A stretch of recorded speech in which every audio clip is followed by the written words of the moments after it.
Hello class, welcome back बच्चों। तो बेटा स्टार्ट करेंगे थोड़े से रिवीजन और थोड़ी सी प्रॉब्लम के साथ। एक बच्चे ने प्रॉब्लम पूछी कि सीओडी में ना एक लाइन लिखी हुई है कि certificate of deposit unsecured instrument है, एज वेल एज एक बात और लिखे कि ये नेगोशिएबल इंस्ट्रूमेंट है। बेटा देखो, अनसेक्योर्ड पर तो मैं उस दिन वैसे आपको वीडियो बंद करके एक बात बता चुका था कि बैंक में आप चले जाओ कोई भी इंस्ट्रूमेंट खरीदने, बेटा बैंक का इंस्ट्रूमेंट कोई भी सिक्योर्ड नहीं होता, ठीक है ना। मैं बैंक में जाऊं कि बैंक एफडी करानी है 1 लाख रुपए की और ये पकड़ 1 लाख एफडी कर दे और ये बता क्या सिक्योरिटी गिरवी रखेगा, तो बैंक मेरे लिए कुछ भी गिरवी नहीं रखता कभी भी, ठीक है ना। मैं ये थोड़ी कहता हूँ बैंक में करंट अकाउंट खुलवाने जाता हूँ कि तेरे करंट अकाउंट में 10 लाख का बैलेंस मेंटेन करूंगा बैंक, मेरे लिए तो 10 लाख की एसेट गिरवी रख। बेटा बैंक कभी कुछ गिरवी नहीं रखता, बैंक का हर इंस्ट्रूमेंट अनसिक्योर्ड होता है। इसका मतलब ये नहीं है कि सेफ्टी नहीं है, बैंक के पॉइंट ऑफ व्यू से आप 100% सिक्योर। रही बात नेगोशिएबल इंस्ट्रूमेंट है, what do you mean by negotiable? बेटा अगर मैं हिंदी में एक सिंपल सा वर्ड बोलूं तो नेगोशिएबल का मतलब होता है बिक सकता है। सीओडी एक ऐसा इंस्ट्रूमेंट है जो बेचा जा सकता है, यानी कि मान लो मैं एक बैंक हूं, आपने मुझसे 1 लाख रुपए का सीओडी खरीदा, आपका नाम है कुछ भी सारांश, सारांश ने मुझसे 1 लाख का सीओडी खरीदा 1 साल के लिए, ठीक है ना। इसका स्पेसिफिक मैच्योरिटी पीरियड गिवन नहीं है, तो बेटा मनी मार्केट में वही इंस्ट्रूमेंट डील होते हैं जिसका maturity period up to 1 year होता है। मान लो इसका maturity period up to 1 year ही है, ठीक है ना। सारांश ने 1 साल का सीओडी 1 लाख का मुझसे खरीद लिया, ठीक है ना। 6 महीने के बाद सारांश को पैसे की जरूरत पड़ती है, बैंक तो देगा नहीं बेटा 6 महीने के बाद, हमने तो साल भर की प्रॉमिस की है। क्या सारांश इसको मार्केट में बेच सकता है? बेच सकता है। सारांश ने बेचा, शिवम ने खरीद लिया, 3 महीने के बाद शिवम को पैसे की जरूरत पड़ी, शिवम फर्दर बेच सकता है, शिवम ने बेचा, वासु ने खरीद लिया। तो बेटा इस बात से कोई फर्क नहीं पड़ता कि सीओडी पे नाम किसका मेंशन है, नाम सारांश लिखा, उससे कभी कोई फर्क नहीं पड़ेगा बेटा। सीओडी फर्दर बेचा जा सकता है एट द मैच्योरिटी टाइम। बेटा जिसके पास वो सीओडी होगा बैंक उसको पैसे दे देगा, बैंक ने नाम नहीं देखना किसका लिखा हुआ है। तो बेटा सीओडी एक नेगोशिएबल इंस्ट्रूमेंट है, यानी कि बेटा ये फ्रीली ट्रेडेड इंस्ट्रूमेंट है, फ्रीली बेच सकते हो मार्केट में, जिसको मर्जी बेच सकते हो। ये रही सीओडी की बात। रही बात एक चर्चा कॉल मनी पे दोबारा से कर देता हूं फटाफट से और फिर आगे बढ़ाएंगे बातों को। बेटा call money used for inter bank transaction, यानी कि बेटा लोन देने वाला भी बैंक और बेटा लोन लेने वाला भी बैंक। बाबू बैंक टू बैंक ट्रांजैक्शन के लिए इस्तेमाल होता है, तभी मैं इसको प्यार से बोलता हूं इंटर बैंक ट्रांजैक्शन के लिए यूज होता है। बेटा इसका मैच्योरिटी पीरियड सबसे कम है 1 दिन से लेकर 15 दिन बस, ठीक है ना। मतलब इससे कम क्या मैच्योरिटी पीरियड होगा, सिर्फ 1 दिन, ठीक है ना बेटा। बाबू क्यों यूज होती है कॉल मनी? क्योंकि हर बैंक को बेटा cash reserve ratio CRR maintain करनी होती है विद आरबीआई, ठीक है ना। आपको अपने डिपॉजिट का एक सर्टेन परसेंटेज डिपॉजिट रखना पड़ता है with reserve bank of India, जिसको हम प्यार से CRR बोलते हैं। मैं उस दिन एग्जांपल दे रहा था कि मान लो बेटा पिछले 15 दिन में मेरे बैंक के पास 10 लाख रुपए के डिपॉजिट आए और आरबीआई ने बोला कि CRR का रेट है 7%। दैट सिंपली मीन्स मुझे अपने डिपॉजिट का 7% आरबीआई के पास रखना है। 10 लाख का 7% 70,000 रुपये आरबीआई को दे के रखने हैं टाइम, और बचे हुए 9,30,000 का मैं लोन कर सकता हूं। CRR we have to maintain on fortnightly basis, यानी कि बेटा हर 15 दिन में बनानी होती है, हमें CRR मेंटेन करनी होती है। अब मैंने आपको एक बात बोली थी कि बैंक मैनेजर का प्रमोशन इस बात पे डिपेंड करता है कि वो कितने लोन करता है और बैंक को क्या कमा कर दे रहा है। तो वो तो बहुत लालची है बेटा, उसके पास 10 आते हैं वो 10 का लोन कर देता है, 15 आते हैं 15 का लोन कर देता है। जब फंस जाता है तो दूसरे बैंक को कहता है यार CRR मेंटेन करनी है, थोड़ा सा लोन दे दे, और जितनी अमाउंट वो लोन पर लेता है उसे हम बोलते हैं कॉल मनी। जिस रेट ऑफ इंटरेस्ट पे लेता है उसे हम बोलते हैं call rate, and there is a inverse relationship between call rate and call money, and there is a direct relationship between call rate and the other short term instruments. बस इतनी सी बात थी, ठीक है जी। बढ़ जाएं, जाते जाते बेटा मैंने आपको एक बात कर दी थी मनी मार्केट के इंट्रोडक्शन पे, मैंने कुछ ना कुछ पार्टिसिपेंट्स की बात करी थी, याद आई बात? मनी मार्केट में कौन कौन पार्टिसिपेंट है, और मैं बोलता हूं बेटा सिर्फ सोचना हमने पहला इंस्ट्रूमेंट पढ़ा टी बिल, 2 लोगों की इन्वॉल्वमेंट थी, एक आरबीआई एक सेंट्रल गवर्नमेंट। हमने सेकंड इंस्ट्रूमेंट पढ़ा कमर्शियल पेपर, कंपनी की इन्वॉल्वमेंट थी, खरीदने वाली भी कंपनी और बेचने वाली भी कंपनी। हमने कॉल मनी पढ़ा, कमर्शियल बैंक की इन्वॉल्वमेंट थी। हमने सीओडी पढ़ा, commercial bank and financial institution की इन्वॉल्वमेंट थी। हमने कमर्शियल बिल पढ़ा, अगेन कमर्शियल बैंक की इन्वॉल्वमेंट थी। तो यानी सारे तगड़े लोग बेटा, सारे मार्केट के तगड़े लोग बैठे हुए हैं मनी मार्केट में, RBI, central government, commercial bank, financial institution और कुछ कंपनीज। ठीक है, ये पार्टिसिपेंट थे। पार्टिसिपेंट में लास्ट चर्चा में मैंने आपको बताया था म्यूचुअल फंड क्या होते हैं बेटा, और मैंने ये भी बताया था बेटा mutual fund are the main participants of money market. इतनी चर्चा हो चुकी थी। चलो जी, थोड़ा सा कैपिटल मार्केट पे चर्चा को आगे बढ़ाएंगे। अब मेरी तरफ देखते जाएंगे, अभी मेरी तरफ करेंगे बात, बुक से नोट से सबसे करेंगे बात। पहले मेरी बात सुनिए बेटा, आपको याद है हमने फाइनेंशियल मार्केट का क्लासिफिकेशन किया था, इसको 2 पार्ट में डिवाइड किया था बेटा। पहले पार्ट को मैं बोलता था प्राइमरी मार्केट, लिख रहा हूं प्राइमरी मार्केट। बिल्कुल, क्या यार तुम ऐसे तो इंटरेस्ट से बिल्कुल पढ़ा लिया मैंने। हाँ जी, पहले पार्ट का नाम था मनी मार्केट, दूसरे का नाम था secondary market, capital market. Money market में वो इंस्ट्रूमेंट ट्रेड होते हैं बेटा जिसका maturity period up to 1 year है, और कैपिटल मार्केट में वो इंस्ट्रूमेंट ट्रेड होते हैं जिनका मैच्योरिटी पीरियड कुछ ज्यादा होता है बेटा। यानी कि securities having long traded period may be dealt in a capital market. जिन सिक्योरिटी का मैच्योरिटी पीरियड लंबा है बेटा, 1 साल से ज्यादा, ठीक है ना, वो हमेशा ट्रेड कहाँ होने वाली है बेटा, कैपिटल मार्केट में ट्रेड होने वाली, ठीक है ना। हमने मनी मार्केट में 5 इंस्ट्रूमेंट पढ़े, कैपिटल में कुछ नहीं याद करना, 3 इंस्ट्रूमेंट पहले दिन बताए थे वही चल रहे हैं बेटा। एक बात करी हुई है इक्विटी शेयर की, एक बात करी हुई है प्रेफरेंस शेयर की, और एक नाम लिया हुआ है डिवेंचर का। बस ये आज भी वही 3 नाम चलते रहेंगे और बेटा ये चैप्टर खत्म हो जाएगा। इसके ऊपर पीएचडी जरूर करेंगे इक्विटी, प्रेफरेंस और डिवेंचर पर, किसी और चैप्टर में करेंगे लेके, ठीक है जी। तो बेटा कैपिटल मार्केट में सिर्फ वही सिक्योरिटीज ट्रेड होती हैं बेटा जिनका मैच्योरिटी पीरियड 1 साल से ज्यादा होता है, ठीक है ना। और एग्जाम्पल के लिए इक्विटी शेयर, प्रेफरेंस शेयर और डिवेंचर, ठीक है जी। इतनी बात समझ में आई। कैपिटल मार्केट के फर्दर 2 पार्ट थे, याद है आपको। पहले का नाम था बेटा प्राइमरी मार्केट और दूसरे का नाम था सेकेंडरी मार्केट। और सेकेंडरी मार्केट को ही हम प्यार से बोलते हैं बेटा शेयर मार्केट या स्टॉक एक्सचेंज। ये चर्चा मैं कर चुका हूं, ठीक है ना बेटा। यानी कि फाइनेंशियल मार्केट तो एक बहुत बड़ी टर्म है बेटा, share market is just a part of financial market. ये तो बड़ा छोटा सा टुकड़ा है शेयर मार्केट को, ठीक है ना बेटा। बाबू अब एक बात बोलनी शुरू करता हूं। पेपर में मैं अगर आपसे पूछूं, चलो मनी मार्केट के तो पार्टिसिपेंट्स पता लग गए, कैपिटल मार्केट में कौन कौन पार्टिसिपेट करता है। अब यहां चर्चा ये है, समझ में आई चर्चा क्या करनी है आज। सबसे पहली चर्चा ये करनी है, मनी मार्केट में तो पता लग गया आरबीआई है, सेंट्रल गवर्नमेंट है, कमर्शियल बैंक है जी, फाइनेंशियल इंस्टीट्यूशन है, पता लग गया। यहां कौन पार्टिसिपेंट है ये जानना है मुझे। तो देखो जी बेटा, बहुत सारी बातें करेंगे कि कैपिटल मार्केट में कौन कौन पार्टिसिपेंट है। मैं कहता हूं कुछ ना सोचो बेटा, सिर्फ यहां सोच लो। ये तो पता ही नहीं आपको, शेयर मार्केट का नाम तो सुना हो ना, तो शेयर मार्केट की बात कर लेते हैं बेटा। शेयर मार्केट में बेटा शेयर इशू करने वाली कंपनी होती है, यानी कि बेटा कंपनी पार्टिसिपेंट होगी, कोई दिक्कत तो नहीं। दूसरी बात बेटा मैं आपको ये भी बता देता हूं, बैंक और फाइनेंशियल इंस्टीट्यूशन भी इन्वॉल्व रहेंगे, या कुछ लोग इसे प्यार से डेवलपमेंट बैंक भी बोल सकते हैं। मैं क्यों बोल रहा हूं ऐसा कि ये क्यों इन्वॉल्व रहेंगे बेटा, बोलने की वजह यह है कंपनी कभी भी अपने शेयर के पैसे नगद नहीं लेती। आप ऐसे नहीं कर सकते कि कंपनी का रजिस्टर्ड ऑफिस जाओ, कंपनी में पड़े 5,000 रुपए नगद ला शेयर दे दे, अलाउड ही नहीं है। कंपनी जब भी शेयर इशू करती है उसके पैसे बैंकिंग चैनल से लेती है। आरटीजीएस कर दो, नेफ्ट कर दो, गूगल पे कर दो, फोन पे कर दो, कुछ भी करो, लेकिन नगद नहीं लेगी वो, बैंक बीच में जरूर आएगा। इसी वजह से मैं बोल रहा हूं बैंक की तो इन्वॉल्वमेंट रहेगी, बैंक नहीं बाहर जा सकता बेटा सेकेंडरी मार्केट से भी, ठीक है ना। कैपिटल मार्केट से बैंक बाहर नहीं निकल सकता, कुछ भी कर लो आप, समझ आई बात, ठीक है। कंपनी जिसने शेयर इशू करे वो रहेगी, पैसे जिसके थ्रू आएंगे बैंक वो रहेगा। शेयर बेचने वाला बीच में कभी ना कभी कोई ना कोई ब्रोकर अंडर राइटर हो सकता है, करेंगे ब्रोकर अंडर राइटर पे चर्चा 5 मिनट के बाद करें।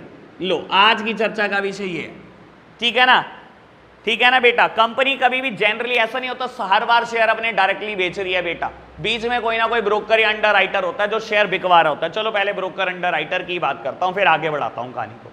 बेटा क्या डिफरेंस होता है ब्रोकर या अंडर राइटर में? है 11th क्लास का टॉपिक, लेकिन मैं मानता हूं हमने नहीं पढ़ा, तो बेटा मैं दोबारा समझा देता हूं।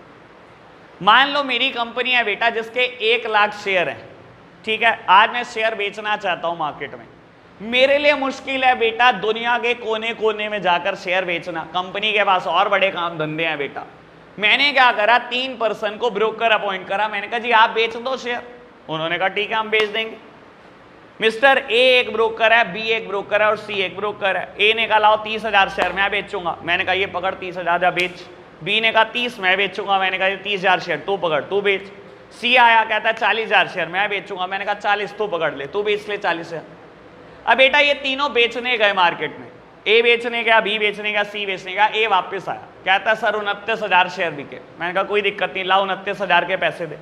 29,000 के पैसे 1,000 जो शेयर तुझसे नहीं बिक पाए वो दे दे और 29,000 पे अपनी ब्रोकरेज ले और तेरी कहानी खत्म, ठीक है। बी आया कहता है सर 28,000 शेयर बेच पाया। मैंने कहा 28,000 के पैसे 2,000 शेयर जो तू नहीं बेच पाया वो दे दे और ब्रोकरेज ले जा 28,000 पे जितना तूने माल बेचा।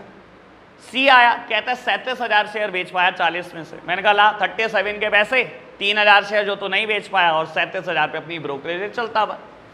ये होते हैं ब्रोकर। कहानी में ट्विस्ट है। अब ए बी और सी को मैंने अंडर राइटर अपॉइंट करा। सर डिफरेंस समझना ब्रोकर और अंडर राइटर का। इस बार मैंने ए बी सी को अंडर राइटर अपॉइंट करा। मैंने कहा जाओ शेयर बेच लो। मैंने कहा ए बता कितने बेचेगा, कहता है 30,000। मैंने कहा बी तू, कहता है 30,000। मैंने कहा सी तू, कहता है 40,000। मैंने कहा लाओ एडवांस पैसे लाओ। पहले एडवांस लिए थे ब्रोकर से। कहानी ट्विस्ट है, सुनते जाना। ए से एडवांस पैसे ले लिए, बी से एडवांस पैसे ले लिए, सी से एडवांस पैसे ले लिए, जेब में डाल लिए। ए बेचने गया, वापस आया कहता 29,000 बिके। बी वापस आया 28,000 बिके। सी कहता है 37,000 बिके। मैंने कहा मुझे क्या, मेरी तो जेब में एडवांस पैसा है, खुद होल्ड करो। अंडर राइटर एडवांस पैसे देता है कंपनी को, जो शेयर वो नहीं बेच पाता उसे खुद होल्ड करने पड़ते हैं। समझ आई बात? ज्यादा रिस्क कौन ले रहा है, broker under writer? More the risk more the gain. जिंदगी का प्रिंसिपल है बेटा, बिजनेस स्टडीज में आपको पहले चैप्टर में क्लास 11 में पढ़ाया जाता है। जो ज्यादा रिस्क लेता है उसकी कमाई ज्यादा होती है। आपको बता देता हूं, ब्रोकर ब्रोकरेज लेता है लगभग 2.5% प्राइमरी मार्केट में, और अंडर राइटर लेता है उसका जस्ट डबल 5%। सर रिस्क के हिसाब से रिटर्न है। ब्रोकर का रिस्क क्या है? कुछ भी नहीं। बेचने जाएगा, जो बिक गया उस पर ब्रोकरेज मिल जाएगी, जो नहीं बिका वापस कर देगा कंपनी को। अंडर राइटर सारा रिस्क ले रहा है बेटा। More the risk more should be the gain बेटा। तो उसकी under writing commission just double होती है देन ब्रोकरेज। ब्रोकर को जो रिटर्न में मिलता है हम उसे ब्रोकरेज बोलते हैं, अंडर राइटर को जो रिटर्न में मिलता है अंडर राइटिंग कमीशन बोलते हैं। समझ आई बात? अब मैं एक कंपनी हूं बेटा, मेरे एंगल से सोचो, मुझे डर लग रहा है मेरे शेयर नहीं बिक पाएंगे, ब्रोकर अपॉइंट करूं अंडर राइटर? समझदारी है ना पूरी दिमाग में? ठीक है ना। मेरे को अगर डर लग रहा है मेरे शेयर नहीं बिक पाएंगे, मैं क्यों ब्रोकर अपॉइंट करने लगा? मैं तो अंडर राइटर अपॉइंट करूंगा, पहले दिन एडवांस पैसे खाऊंगा। मैं कहा देखता रहे अपने आप, जो तुझे करना है कर ले, बेच ले जिसको मर्जी। क्लियर है जी बात? ब्रोकर अंडर राइटर का डिफरेंस क्लियर हुआ? तो कैपिटल मार्केट के पार्टिसिपेंट्स पढ़ रहे थे, सर कंपनी तो रहेगी जो शेयर इशू कर रही है, कोई दिक्कत ही नहीं है, कोई डाउट ही नहीं है। दूसरा बंदा इन्वॉल्व रहेगा जो पैसे देगा बेटा, बैंक। तीसरा बंदा इन्वॉल्व रहेगा जो शेयर बेचेगा बेटा, ब्रोकर या अंडर राइटर। अभी तक कोई दिक्कत तो नहीं। चौथा बंदा जो शेयर खरीदेगा वो क्या बोलते हैं हम इसको प्यार से? इन्वेस्टर। ये भी तो रहेगा ना इन्वॉल्व। इसकी भी बात की चर्चा करूंगा, लेकिन एक और वर्ड लिख देता हूं, मजा तभी आएगा। Institutional investor. बेटा मैं ना इन्वेस्टर को नाम ना इन्वेस्टर हटा के रिटेल इन्वेस्टर कर रहा हूं। मैंने ना इन्वेस्टर की 2 कैटेगरी बना दी बेटा, एक रिटेल इन्वेस्टर और एक इंस्टीट्यूशनल इन्वेस्टर। कोई दिक्कत तो नहीं? अब मैं फर्क बता देता हूं ना क्या होता है रिटेल इन्वेस्टर या इंस्टीट्यूशनल इन्वेस्टर में से। बेटा हम सब ना रिटेल इन्वेस्टर है। रिटेल वर्ड से ही समझ में आ रहा होगा, छोटी क्वांटिटी वाले। हम कितना खरीद लेते हैं भाई? शेयर खरीदना शुरू करते हैं, एक कंपनी का शेयर है 2,000 रुपए का, हम खरीदना शुरू करेंगे कितना? 50, 100, 200, 500, 1000 रुपये जान निकल जाती है। 2,000 रुपये का एक शेयर खरीदना पड़े और 1000 खरीदने पड़े, 20 लाख रुपए कहते हैं, जान निकल जाती है। बस हमारी लिमिट इतनी है, हम रिटेल इन्वेस्टर हैं। इंस्टीट्यूशनल इन्वेस्टर क्या होते हैं बेटा? बल्क में खरीदते हैं। इंस्टीट्यूशनल इन्वेस्टर वो होते हैं जो बेटा मार्केट हिलाने का दम रखते हैं। म्यूचुअल फंड आया एक और एक कंपनी के शेयर खरीदे, उसने क्वांटिटी 1 करोड़। सर मैंने तो एक बात बोली थी ना, एक्सिस का एक म्यूचुअल फंड है, साल भर के 32,000 करोड़ रुपए इकट्ठे होते हैं, लोग 32,000 करोड़ रुपए देते हैं। अगर वो आप समझो ना 2,000 रुपए का भी शेयर, अगर उसने क्वांटिटी बाय करी 1 CR तो 2,000 करोड़ ही तो खर्च हुए, अभी उसके ज्यादा थोड़ी खर्च हुए, उसके बाद तो भी 30,000 करोड़ और बैलेंस है। तो आप समझ रहे हो मार्केट हिलाने का दम कौन रखते हैं? Institutional investor. क्या मार्केट में दोनों तरीके के इन्वेस्टर होते हैं? दोनों तरीके के होता है। हम रिटेल इन्वेस्टर हैं बेटा, जो स्मॉल क्वांटिटी में खरीदते हैं, स्मॉल में बेच देते हैं। मार्केट में इंस्टीट्यूशनल इन्वेस्टर भी है बेटा, जो बल्क में खरीदने का दम रखते हैं और बल्क में बेचने का दम रखते हैं। Main is mutual fund and the other one is bank. बेटा बैंक भी खरीदते हैं शेयर दूसरी कंपनीज के, और बड़ी बड़ी क्वांटिटी में। ICICI बैंक शेयर खरीद रहा है बेटा, किसी और कंपनी में इन्वेस्ट कर रहा है। लेट्स सपोज LIC के शेयर खरीद रहा है, क्वांटिटी 10 लाख, 20 लाख, 50 लाख। ठीक है, एक और नाम ले देता हूं बेटा आपके सामने, एक इंस्टीट्यूशनल इन्वेस्टर का मजा आ जाएगा, वो भी एक इंडिविजुअल है आपकी और मेरी तरह, known as a chartered accountant Rakesh Jhunjhunwala. एक CA है बेटा राकेश झुनझुनवाला, ठीक है ना। जब उन्होंने CA कंप्लीट करी तो उन्होंने ना तो प्रैक्टिस करी ना तो जॉब करी, कह रहे ना तो मुझे ऑफिस खोलना ना मुझे नौकरी करनी, मुझे शेयर मार्केट में इन्वेस्ट करना है। ठीक है ना। आज की तारीख में बेटा बहुत फेमस है मार्केट में। अब आप जब न्यूज़ देखना शुरू करोगे ना तब आपका इंटरेस्ट बनेगा, ऐसे नहीं बनेगा मेरे बनाने से। इन्होंने मार्केट स्टार्ट करी बेटा 1,000 रुपये से स्टार्ट करी, शेयर मार्केट में डील करना स्टार्ट किया 1,000 रुपये से। ठीक है ना। जब ये अमाउंट बढ़कर 1,000 करोड़ हो गई ना, तो गिनीज बुक में इनका नाम आया कि आपने 1 करोड़ गुना पैसा कमा लिया शेयर मार्केट से, 1,000 रुपये से 1,000 करोड़। ठीक है ना। और आज की तारीख में इनकी इन्वेस्टमेंट की वर्थ 80,000 करोड़ के अप्रोक्स है, स्टार्टिंग विद 1,000। आज 80,000 करोड़। आज की तारीख में अगर ये किसी कंपनी का शेयर बाय कर लेते हैं ना बेटा, ब्रेकिंग न्यूज चल रही होती है CNBC आवाज पर, राकेश झुनझुनवाला ने इस कंपनी के शेयर खरीदे। फिर आपको पता ही है इंडियंस कितने लकीर के फकीर हैं, सारे खरीदने लग जाएंगे। राकेश झुनझुनवाला ने इस कंपनी के शेयर बेचे, सब बेचने लग जाएंगे। मतलब वो अकेला इंसान मार्केट हिला देता है। सब सप्लाई करेंगे तो आपको पता है शेयर कैसे टूटेगा, और सब डिमांड करेंगे तो आपको पता है शेयर कैसे भागेगा। ये अकेला इंसान पूरी मार्केट हिला देता है और अपने आप में ये बहुत बड़ा इंस्टीट्यूशनल इन्वेस्टर है। समझ आए ना क्वांटिटी खरीदने का दम क्या होता है। इतनी बात को ओके हैं हम बेटा, बढ़ते चलें आगे। चैप्टर तो आपको पता ही है किस लेवल पे जा रहा है और मजा किस लेवल का आ रहा है बेटा, सुन सुन के। करोड़ों में बात चल रही है, रात को नींद हराम हुई पड़ी है। मम्मी पूछ रही है सो क्यों नहीं रहा मेरा बच्चा। वासु तो ऑनलाइन 1:30 बजे तक। वासु क्या बात, सो क्यों नहीं रहा? करोड़ों की बात है ना। बस वासु कह रहा कल 1,000 मैं भी लाऊंगा। चलो वासु, चलो बेटा चलो। हाँ जी, तो बेटा ये समझ में आया रिटेल इन्वेस्टर और इंस्टीट्यूशनल इन्वेस्टर क्या होते हैं। ऐसे ही बेटा एक और इन्वेस्टर होते हैं जिनको हम FII बोलते हैं प्यार से, फॉरेन इंस्टीट्यूशनल इन्वेस्टर। ये हैं तो खरीदने वाले बल्क में ही, लेकिन ये इंडिया के नहीं है बेटा। इन्हें हम क्या बोलते हैं? फॉरेन इंस्टीट्यूशनल इन्वेस्टर, प्यार से बोलते हैं FII। समझ आई बात। मैंने एक दिन एग्जांपल दिया था आपको, चैप्टर शुरू होते ही याद करा देता हूं। चाइना के सेंट्रल बैंक ने लास्ट ईयर कोविड में HDFC की 1 करोड़ क्वांटिटी बाय करने का ऑर्डर डाला था। Sir foreign institutional investor bulk में खरीदने वाला है पर इंडिया का बंदा नहीं है, तो इसे हम क्या बोल रहे हैं? FII बोल रहे हैं। बात ओके इतनी। तो पार्टिसिपेंट्स कुछ क्लियर होने लगे बेटा। एक आधे का नाम और ले दूं, स्टॉक एक्सचेंज। भाई कैपिटल मार्केट में कौन पार्टिसिपेंट है? शेयर मार्केट भी तो पार्टिसिपेंट है। कैपिटल मार्केट में आती नहीं क्या शेयर मार्केट? मैं तो कैपिटल मार्केट के पार्टिसिपेंट पढ़ा रहा था ना, मैंने सोचने को कहा था शेयर मार्केट के एंगल से सोचो, आसान होगा। ठीक है ना। तो स्टॉक एक्सचेंज या शेयर मार्केट भी तो पार्टिसिपेंट है कैपिटल मार्केट में। तो इतने सारे लोग पार्टिसिपेंट है बेटा। ठीक है ना। बुक ने तो 1-2 के नाम लिखे होते हैं, मैंने भी नोट्स में 1-2 के नाम लिखे होते हैं, लेकिन जब समझाना शुरू करता हूं तो बेटा मोस्ट डिटेल्ड वे में बता देता हूं कि कौन कौन हो सकता है। क्या ओके हम इस बात को लेकर? अभी जब हम मनी मार्केट का इंट्रो पढ़ेंगे तो आप देखोगे कि मैंने सब पढ़ा दिया। कैपिटल मार्केट का इंट्रो पढ़ोगे तो आपको लगेगा कि मैं सब पढ़ा चुका हूं। ठीक है ना। पढ़ लेना, अभी थोड़ी देर में टाइम देंगे। अभी हम क्या करते हैं बेटा, मनी मार्केट और कैपिटल मार्केट का डिफरेंस पढ़ना शुरू करते हैं। ठीक है ना। और ये ऐसा डिफरेंस है बेटा जो कभी डिफरेंस की फॉर्म में नहीं लिखा गया। एक हेडिंग लिखी गई है बेटा, ना कोई टैब्यूलर रिप्रेजेंटेशन है, ना कोई हमने टेबल बनाई है इसमें, ऐसे ही एनसीईआरटी में लिखा है, ऐसे ही पेपर में लिखना है। ठीक है जी। तो हम डिफरेंस किसका पढ़ रहे हैं बेटा? Money market and capital market का। और पहला बेसिस होगा बेटा पार्टिसिपेंट। क्लियर है? अब तो नहीं बताना क्या लिखोगे, मनी मार्केट में कौन कौन पार्टिसिपेंट है? बोलो, अब बोलना है आपने। RBI, central government, banks, financial institution, mutual fund. Capital market में पार्टिसिपेंट कंपनी जिसने शेयर इशू करने हैं, ब्रोकर, अंडर राइटर हो सकते हैं, बैंक हो सकते हैं, इन्वेस्टर हो सकते हैं, institutional investor, foreign institutional investor, stock exchange. पहला डिफरेंस क्लियर? इसी वजह से इतनी मत्थापच्ची की गई है, मुझे पता था पहला बेसिस क्या है। Second one is instrument. अब ये भी नहीं बताना बेटा, इंस्ट्रूमेंट मनी मार्केट का instrument, T bills, commercial paper, call money, certificate of deposit, commercial bill. Capital market के instrument equity share, preference share, debentures. खत्म। ठीक है जी, दो बेसिस खत्म।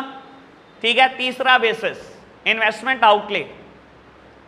आपको रीड करने का टाइम दे रहा हूं मैं, ठीक है ना। मनी मार्केट का इंट्रो रीड कर लो, कैपिटल मार्केट का रीड कर दो, और इन्वेस्टमेंट आउटले रीड कर लो। समझाओगे आप इन्वेस्टमेंट आउटले, मैं नहीं समझाऊंगा। ठीक है जी। बेटा थर्ड हेडिंग लिखी हुई है इन्वेस्टमेंट आउटले। लिखा हुआ है कि मनी मार्केट के इंस्ट्रूमेंट्स आर क्वाइट एक्सपेंसिव, जबकि कैपिटल मार्केट के इंस्ट्रूमेंट थोड़े सस्ते होते हैं। यार इसमें ना मतलब मेरा मानना यह था कि अगर सोचते तो आप बता देते। मनी मार्केट के इंस्ट्रूमेंट महंगे होते हैं, ये बोला ना इसने। सोचो ना, टी बिल आपको खरीदना है, टी बिल एक कितने रुपए का है? 25,000।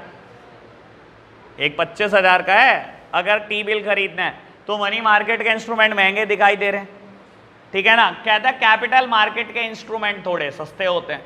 और आपको एक बात बताऊं, कम से कम इंडिया में 100 कंपनी ऐसी हैं जिनका शेयर अंडर 1 है, 1 रुपए से भी कम है। एक कंपनी है MVL, आज की तारीख में उसका शेयर 19 पैसे का है। किसी टाइम पर उसका शेयर था 5 पैसे का। 1 रुपया ले जाओ, 20 शेयर ले आओ। और अगर यही किसी इंसान ने 5 पैसे पे क्वांटिटी बाय करी हो 1 करोड़, और आज 19 पैसे, यानी कि 3 गुना।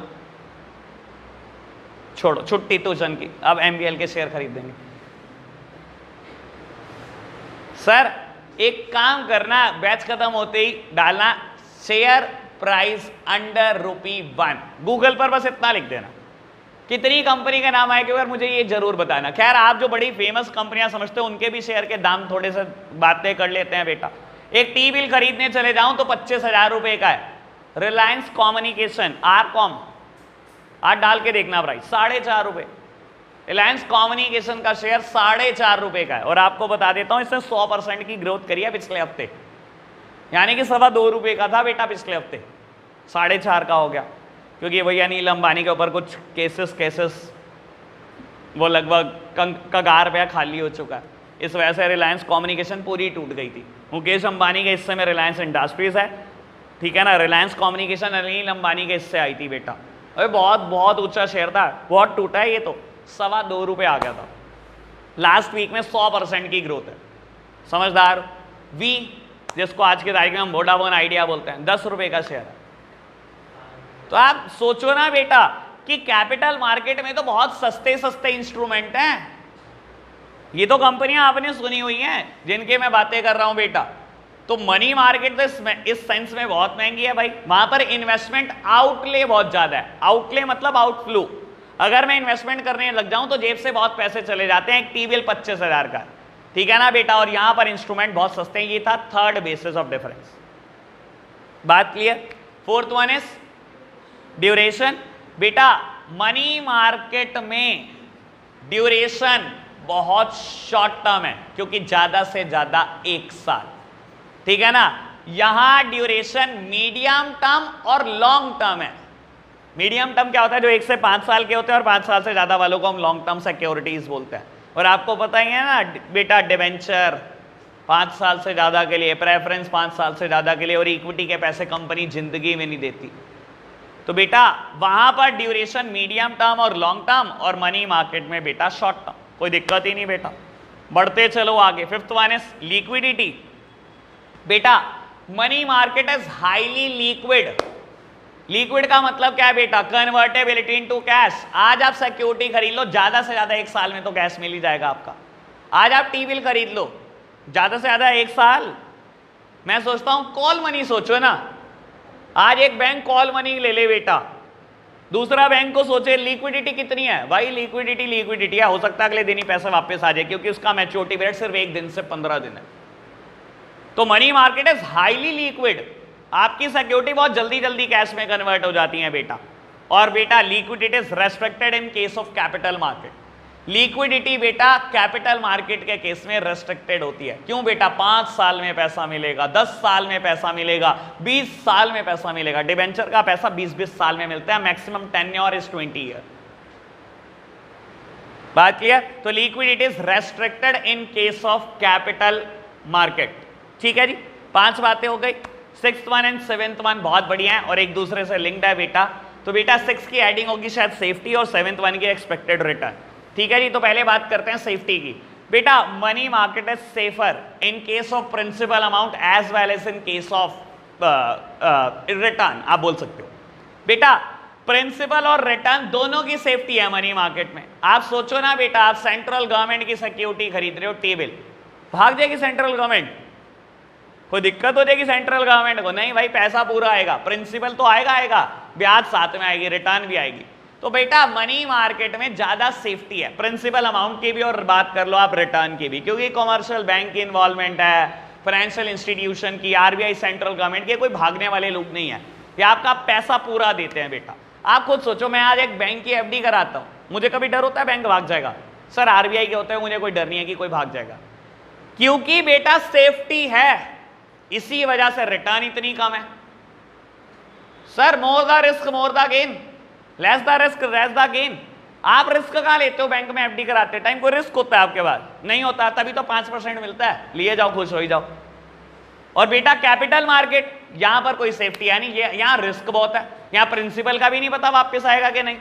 मैंने बताया था बेटा, खाली ऐसे मत सोचो, शेयर मार्केट को ऐसे भी धड़ाम गिराती है बेटा। जब गिराती है 360 का शेयर हुआ करता था यस बैंक का, 14 रुपए है, कहां गया प्रिंसिपल? आप तो रिटर्न की उम्मीद कर रहे थे, प्रिंसिपल भी नहीं मिलता। कई बार किसी ने 1000 शेयर खरीदे हो, 3,60,000 रुपए लगाए, वहां 14,000 रुपए रह गए होंगे।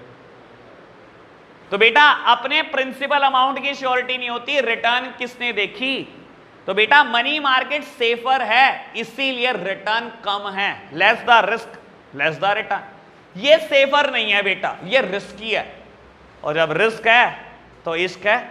पढ़ा नहीं आपने स्कैम 1992? देख लो, एक वेब सीरीज, मजा आ जाएगा, शेयर मार्केट में वेब सीरीज है तो। ठीक है ना बेटा, रिस्क है तभी तो इश्क है। ठीक है ना, आप रिस्क लोगे बेटा तभी कमाई होगी। ठीक है ना, तो बेटा कैपिटल मार्केट इज रिस्की, इसी वजह से वहां रिटर्न भी बहुत ज्यादा होता है बेटा, 100% एक हफ्ते में। अभी बताया आपको, आरकॉम का एग्जांपल दिया, 100% एक हफ्ते में। मैं कहता हूं दुनिया का ऐसा कौन सा ईमानदारी का धंधा है बेटा जो एक हफ्ते में आपको 100% कमाई देता हो? सोचो कभी, कोई नहीं है। ईमानदारी का तो कोई नहीं है, बेईमानी के तो बहुत धंधे हैं बेटा ऐसे। ठीक है जी, तो अभी हम डिफरेंस पढ़ रहे हैं, जल्दी से रीड करेंगे बेटा। स्टार्ट करते हैं नया टॉपिक, बात करते हैं प्राइमरी मार्केट और सेकेंडरी मार्केट से स्टार्ट, और बहुत आराम से मेरी इस बात को समझने की कोशिश करना आप सब। बेटा देखो, कैपिटल मार्केट के फर्दर 2 पार्ट किए गए, एक का नाम है प्राइमरी मार्केट, एक का नाम है सेकेंडरी मार्केट। ठीक है, कैपिटल मार्केट में बिकता है इक्विटी शेयर, कैपिटल मार्केट में बिकता है प्रेफरेंस शेयर, और कैपिटल मार्केट में ही बिकता है debenture. Equity share, capital, preference share, capital और डिबेंचर, ये तीनों बिकते हैं कैपिटल मार्केट में। तो प्राइमरी मार्केट में कोई अनोखी चीज और सेकेंडरी मार्केट में कोई अनोखी चीज नहीं बिकती, बिकते यही तीनों है बेटा, यही तीनों प्राइमरी में बिकते हैं, यही तीनों सेकेंडरी मार्केट में बिकते हैं। डिफरेंस क्या है? जब भी कोई शेयर, कोई डिबेंचर पहली बार बिकेगा और सिर्फ पहली बार बिकेगा, वो प्राइमरी मार्केट में बिकेगा।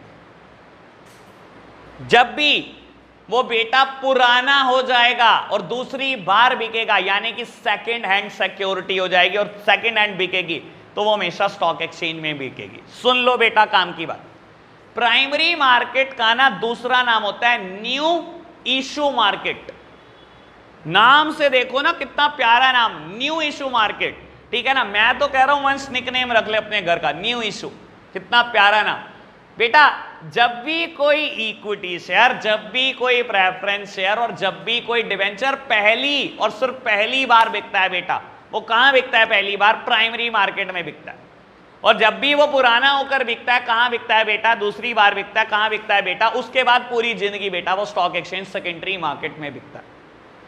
एक बात। दूसरी बात बेटा, जब मैं एक बात बोलता हूं ना कि मार्केट है, हमें पता है क्या, हम ना दिमाग में अजम्पशन लेने लग जाते हैं कोई जगह है। भाई बेटा मार्केट का मतलब जगह होना जरूरी नहीं है। मार्केट का मतलब सिर्फ इतना सा होता है कि यहां पर लार्ज नंबर ऑफ बायर होंगे और लार्ज नंबर ऑफ सेलर होंगे। हम मार्केट उस जगह को बोलते हैं बेटा जहां पर बहुत सारे बायर होते हैं, बहुत सारे सेलर होते हैं। मार्केट का मतलब होता है सिस्टम।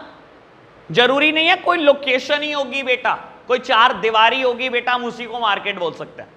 मार्केट का मतलब होता है सिस्टम। अगर मैं कहूं आज की तारीख में एक ऑनलाइन मार्केट एग्जिस्ट करती है, तो सब समझ में आया ना बेटा मेरा कहने का मतलब क्या है? ऑनलाइन सिस्टम है भाई, उसकी कोई फिजिकल लोकेशन नहीं है, उसकी कोई चार दीवारी नहीं है बेटा।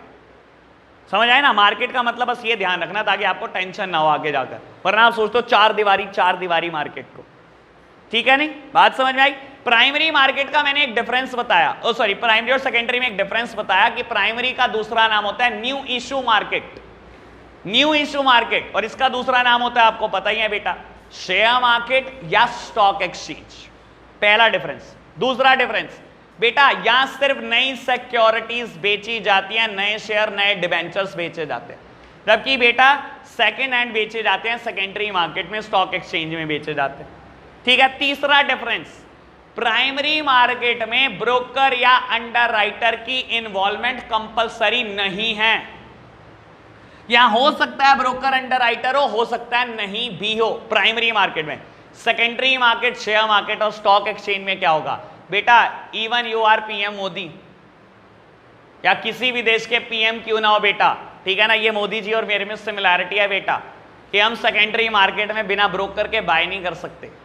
ठीक है ना? और ये आप में और मोदी जी में भी सिमिलैरिटी है बेटा, ना मोदी जी बाय कर सकते ना आप, मतलब आप कुछ भी क्यों ना हो बेटा, सेकेंडरी मार्केट बिना ब्रोकर के नहीं चलती बेटा। ब्रोकर होगा ही होगा, ब्रोकर के थ्रू ही शेयर खरीदे और बेचे जाएंगे। समझ आई बात? तीन बातें करी मैंने बेटा। इसका दूसरा नाम न्यू इशू मार्केट, इसका शेयर मार्केट या स्टॉक एक्सचेंज, या नया शेयर नया डिवेंचर बेचा जाता है बेटा, यहाँ पुराना एग्जिस्टिंग या सेकंड हैंड बेचा जाता है। यहाँ बेटा ब्रोकर अंडरराइटर की इन्वॉल्वमेंट ऑप्शनल है बेटा और यहाँ कंपलसरी है। ठीक है जी, ये केस स्टडी का जिक्र कर देते हैं और मजा आ जाएगा बेटा जिसने आंसर कर दिया। पेपर में केस स्टडी आती है, कंपनी बनी है 1 अप्रैल 21 को। कंपनी आज पहली बार शेयर इशू कर रही है, 1 लाख रुपए के 10 रुपए का प्राइस है। ये कंपनी शेयर इशू करेगी प्राइमरी मार्केट में विदाउट एनी डाउट। ठीक है ना? और ये केस स्टडी नहीं है, आगे एक्सटेंशन, ये तो केस स्टडी में खुद लिखा हुआ है कि कंपनी ये शेयर इशू करेगी प्राइमरी मार्केट में। 6 महीने के बाद 30 सितंबर 2021 को कंपनी को दोबारा पैसे की जरूरत पड़ी और अब कंपनी 50,000 शेयर इशू कर रही है। कहां इशू करेगी? बस गधे हो तुम, यही तो बुलवा रहा था प्राइमरी में। मैंने क्या बोला सुन लो, आप सुनते ही तो नहीं। पेशेंस की कमी इसी को तो बोलते हैं। तुम्हारे अंदर पेशेंस की कूट कूट के कमी है बेटा, केस स्टडी नहीं सुननी। और फिर हम गलत करके आएंगे, फिर हम कहेंगे भाई साहब टीचर ने क्या पढ़ाया था। मैंने क्या बोला? मैंने ये बोला कंपनी जब पहली बार शेयर इशू करती है तो प्राइमरी में होता है, दूसरी बार सेकेंडरी में होता है। मैंने कहा नहीं, मैंने बोला हर वो सिक्योरिटी जो पहली बार बिकती है वो प्राइमरी में ही बिकती है। सर ये जो 30 सितंबर को शेयर इशू हो रहा है पहली बार नहीं बिक रहे, कहां बिकेंगे? कोई भी सिक्योरिटी हो, चाहे ये जान के करता है क्वेश्चन आपके साथ और आप कंफ्यूज हो जाते हो। कोई भी सिक्योरिटी जब भी पहली बार बिकेगी, पहली बार कहां बिकेगी? प्राइमरी मार्केट में। एक बार बिक गई प्राइमरी मार्केट, अब दोबारा कब बिकेगी? अब दोबारा जब मर्जी बिके बेटा, हमेशा सेकेंडरी मार्केट में ही बिकेगी, स्टॉक एक्सचेंज में ही बिकेगी। बात क्लियर हुई? इंट्रो क्लियर हुआ? प्राइमरी सेकेंडरी ठीक है, एक बात, एक झूठ रह गया था बेटा क्लियर करने, बस वो क्लैरिफाई करते हैं, बाकी हम कल देखेंगे। बेटा फाइनेंशियल एसेट क्या क्या होती हैं, झूठ बोला हुआ है, क्या क्या? इक्विटी शेयर, प्रेफरेंस शेयर और डिबेंचर, ये होती हैं। ये था दूसरा झूठ हमारा, आज क्लैरिफाई करने का टाइम आ चुका। सुनना बेटा, फाइनेंशियल मार्केट में फाइनेंशियल एसेट बिकती हैं, फाइनेंशियल मार्केट में ही तो बिकती है फाइनेंशियल एसेट। और फाइनेंशियल मार्केट दो चीजों से मिलकर बनी है, मनी मार्केट और कैपिटल मार्केट, यानी कि ये 5 इंस्ट्रूमेंट और ये 3 इंस्ट्रूमेंट मिलाकर फाइनेंशियल एसेट होते हैं। यानी कि अगर मुझसे कोई पूछे फाइनेंशियल एसेट क्या है, तो भाई 8 चीजें हैं भाई फाइनेंशियल एसेट्स तो मेरे लिए, ठीक है ना? T bills, commercial paper, call money, COD, commercial bill, equity share, preference share, debenture, ये सब 8 मिलाकर फाइनेंशियल एसेट है। सर अब तो कोई झूठ नहीं रह गया, फाइनेंशियल मार्केट शेयर मार्केट भी नहीं है, फाइनेंशियल एसेट इक्विटी प्रेफरेंस और डिवेंचर भी नहीं है। लेकिन पहले दिन मैं नहीं बता सकता, मेरी मजबूरी समझो। आप क्या जानते हो T bill, commercial paper, call money, COD के बारे में? मैं अगर पहले दिन बोलने लगूँ कि बेटा ये 8 होती हैं, कुछ भी नहीं होगा, सारा रायता फैल जाएगा चैप्टर का। मेरी मजबूरी होती है, इसीलिए मैं पोस्टपोन करता हूँ इन चीज़ों को। ठीक है जी, तो आज के लिए इतना ही रखते हैं बेटा, बाय बाय।